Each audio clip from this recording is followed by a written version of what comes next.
True or false? You faced life in prison. True. What's that really like, facing life in prison? Man, that shit right there. I mean, if you just one of them ignorant people who want to be ignorant, that's what life you like living. That's cool. But for me, I've been out there since I was 10 years old. I jumped off the porch at 10. I was facing 25 at 25. I done had distribution charges. So at the point when that hit me, it was just like, bro, come on, what's up? What we doing? You got kids. What your future gonna look like? You looking at life.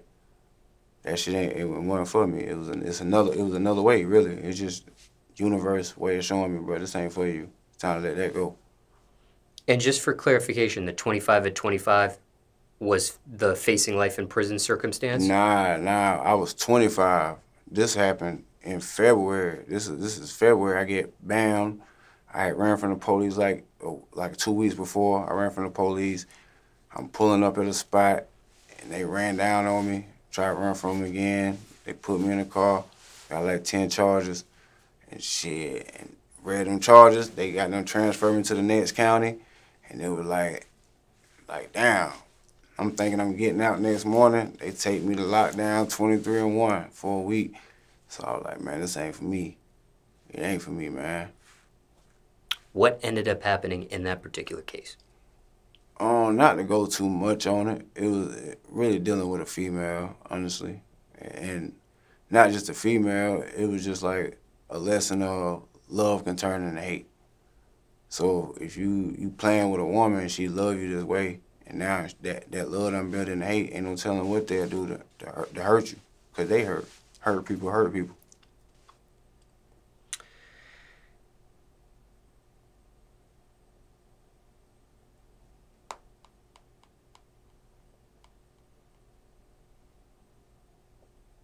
Now, I don't know if what you just said answers this next question, but still gonna ask anyways, just in case. And if you feel like you've answered it already, you can skip it or add on to it. And if not, feel free to provide an answer. But what did that entire experience teach you? What did you learn from all of this?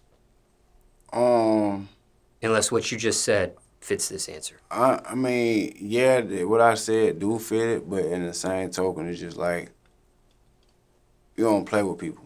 Like, you don't play with people's emotions and feelings, because that's what brings the worst out of people. A lot of people ain't conquered their emotions.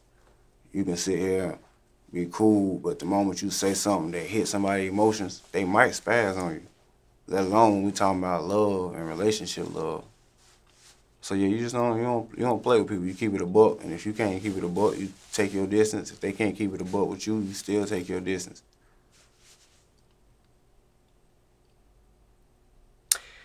Now, circumstances could be different for everyone, but generally speaking, let's say somebody's watching this interview and they're facing life themselves. Anything you would say to them? Shit, what you do to put yourself in that position? You a man or not? Ain't no snitching, we ain't telling. So you gonna own up to your circumstances, bro. And have faith. Shit, have faith that the universe got you, man. That's all I can really tell them.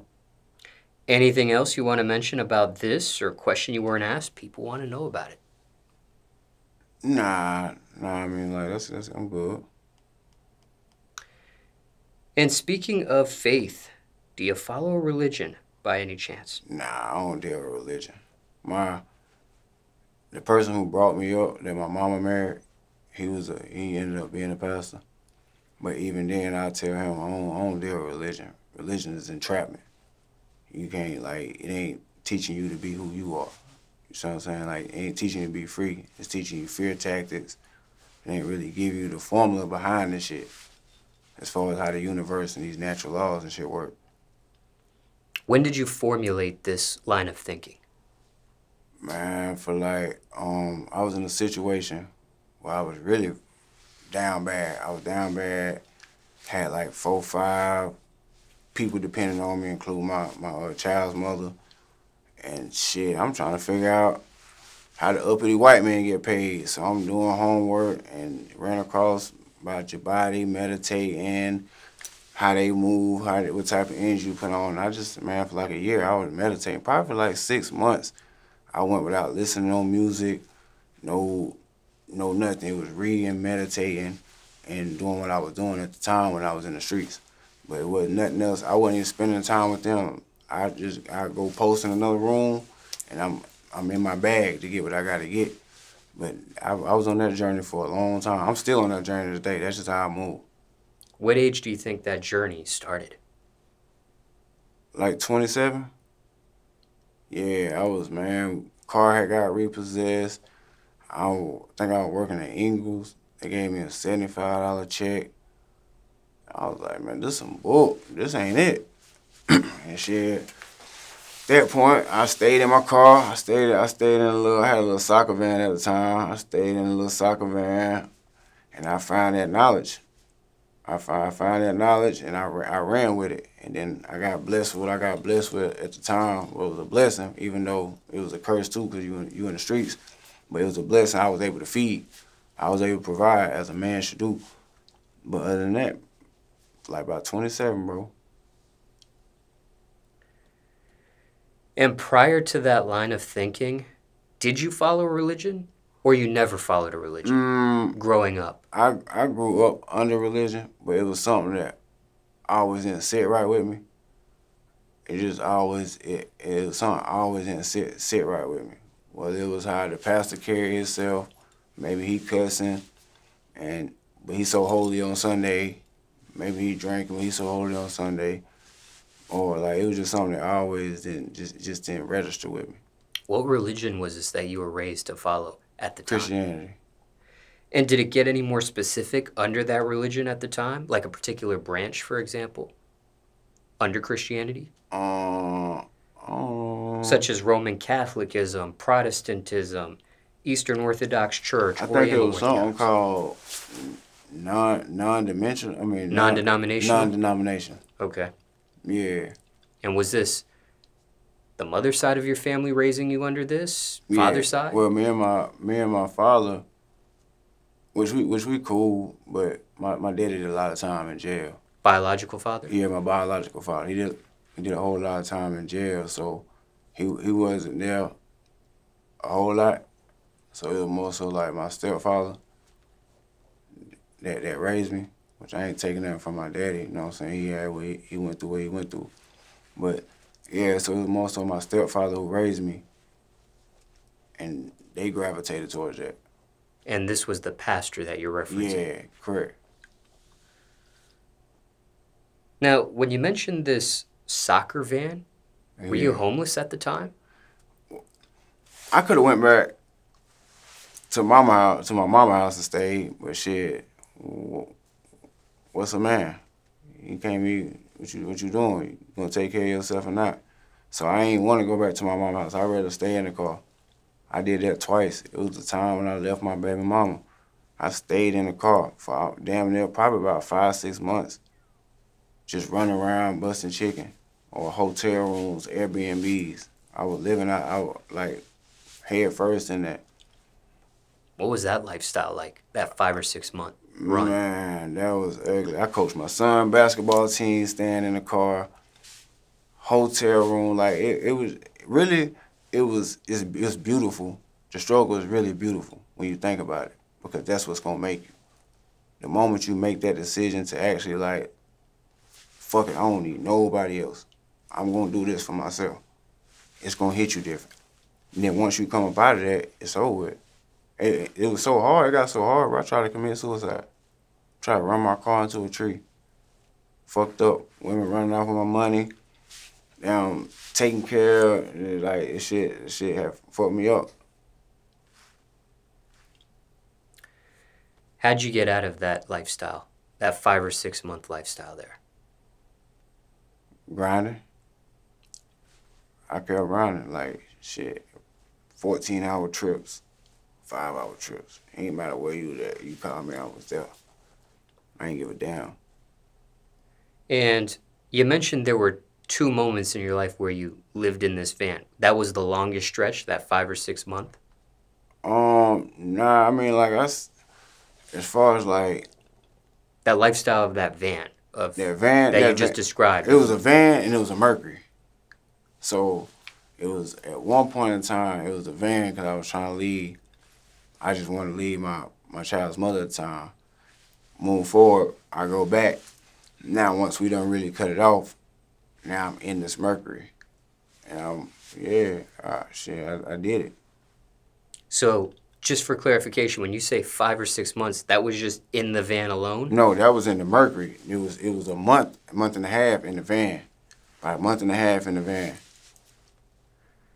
And they were 2 different stints? 2 different stints. Not nowhere near the same time. So 5 or 6 months in the Mercury, 1, 2 months in the van. A month and a half, 2 months, yeah.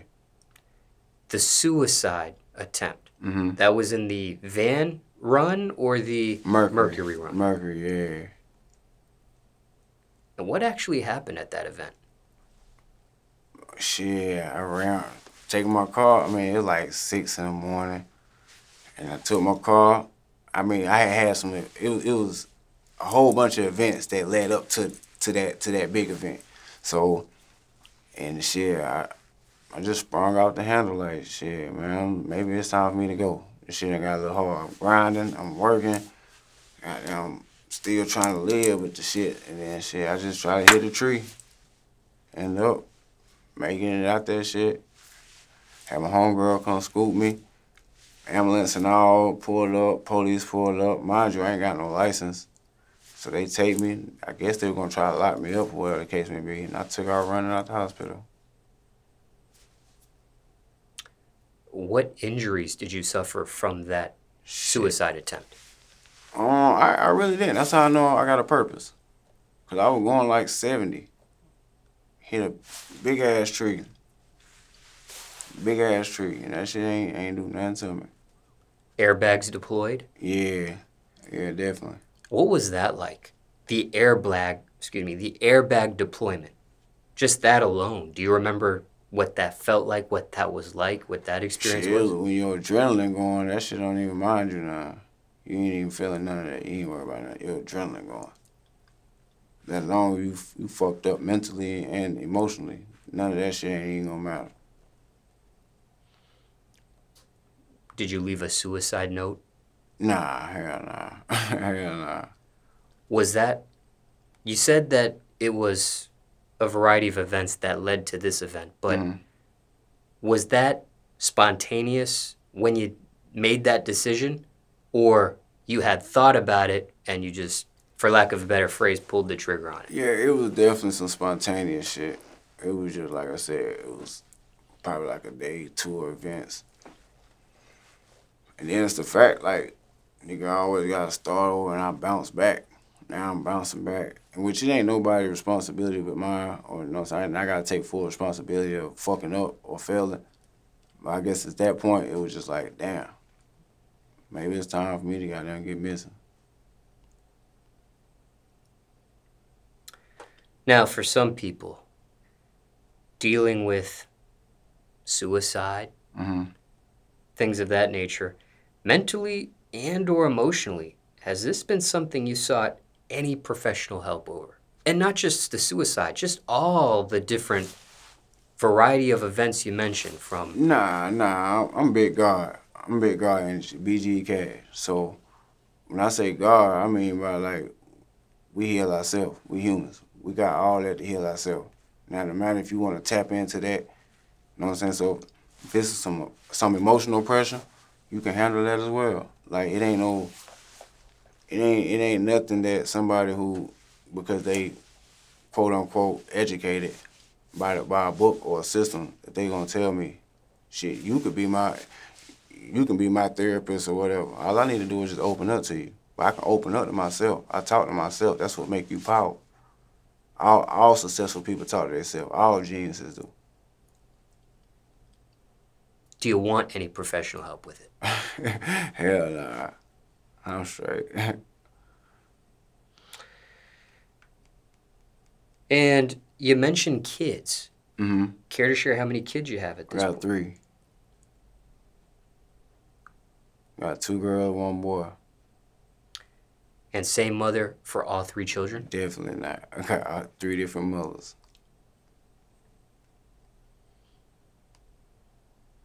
And are you in a relationship with any of the 3 mothers? Definitely not.